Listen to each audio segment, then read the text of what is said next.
చాలా మంది కష్టాలు వచ్చినప్పుడు, బాధలు వచ్చినప్పుడు మనుషులతో చెప్పడము ప్రారంభిస్తారండి. మన కష్టాలు వచ్చినాయి అనుకో, బాధలు వచ్చినాయి అనుకో, మనుషులకు చెప్తారు, చుట్టాలకు చెప్తారు. మనుషులకి చుట్టాలకు చెప్తే కష్టాలు అనేవి పోవండి. నా జీవితంలో కూడా నేను చూసిన, నా కష్టాలు బాధలు వచ్చినప్పుడు నేను మనుషులతోటి పంచుకునేవాడిని. అది మనుషులు ఏమైనా సహాయం చేస్తారా అని చెప్పేసి.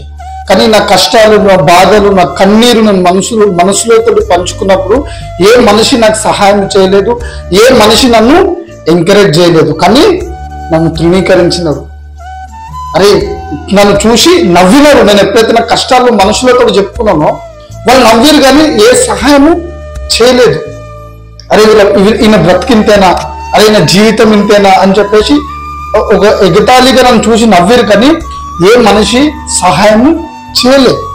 ఈరోజు నువ్వు కూడా నీ కష్టాలు, నీ బాధలు, నీ రక్త సంబంధులకు, నీ చుట్టాలకు, నీ ఇరుగు పొరుగు వాళ్లకు, నీ స్నేహితులకు చెప్పుకుంటున్నావు, కానీ ఏ నరుడు నీకు సహాయం చేయడు, ఏ చుట్టాలు నీకు సహాయం చేయరు, ఏ స్నేహితులు నీకు సహాయం చేయరు. కానీ సహాయం చేసే ఒక వ్యక్తి ఉన్నాడు, ఆయననే నజరేయుడైన యేసయ్య. ఈ మనుషుల దగ్గర ఏడిసే కంటే మన దేవుని సన్నిధిలో ఏడిసినప్పుడు దేవుడు ఆకాశం నుంచి మనకు సహాయం అనేది పంపిస్తాడు. మనుషులను నమ్ముకునే కంటే, రాజులను నమ్ముకునే కంటే యెహోవాను ఆశ్రయించుట ఎంతో మేలు. నువ్వు దేవుణ్ణి ప్రేమించే వ్యక్తి అయితే దేవుడు నీకు సహాయము చేస్తాడు. అతడు నన్ను ప్రేమించుచున్నాడు గనక నేను అతనిని తప్పించేదను, శ్రమలో నేను అతనికి తోడే ఉండేదను, అతనిని విడిపించి అతన్ని గొప్ప చేసేదను అని చెప్పి దేవుడు అంటున్నాడు. ప్రియులారా, మీరు మనుషులతో మీ కష్టాలు చెప్పుకునే కంటే దేవునితోటి నీ కష్టాలు చెప్పుకోవడం ఎంతో ఉన్నతమైనది. సో దయచేసి నీ రక్త సంబంధాలతోటి, నీ స్నేహితులతోటి, వీళ్ళతోటి నీ కష్టాలు చెప్పుకునే కంటే, షేర్ చేసుకునే కంటే దేవునితో షేర్ చేసుకో.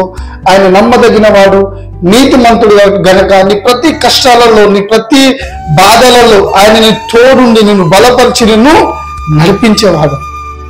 నీతిమంతుడు లేడు, ఒక్కడును నీతిమంతుడు లేడు. మన యుద్ధము మనమే చేయాలా. ఎలాగైతే మన భోజనం మనమే తింటామో, ఎలాగైతే మన ఇల్లు, మన కారు, మన బంగారం ఎట్లయితే మాది మాది మాది అని చెప్పేసి అంటావో, అదే విధంగా నీ యుద్ధము నువ్వే చేయాలా. యుద్ధం అంటే కత్తులు పట్టుకొని కాదు, యుద్ధం అంటే ప్రార్థనలో. ఎప్పుడైతే మనం మోకాళ్ళ నుండి ప్రార్థన చేస్తామో ఆకాశ వాకిట్లను విప్పి సహాయం పంపించే గొప్ప దేవుడు అండి.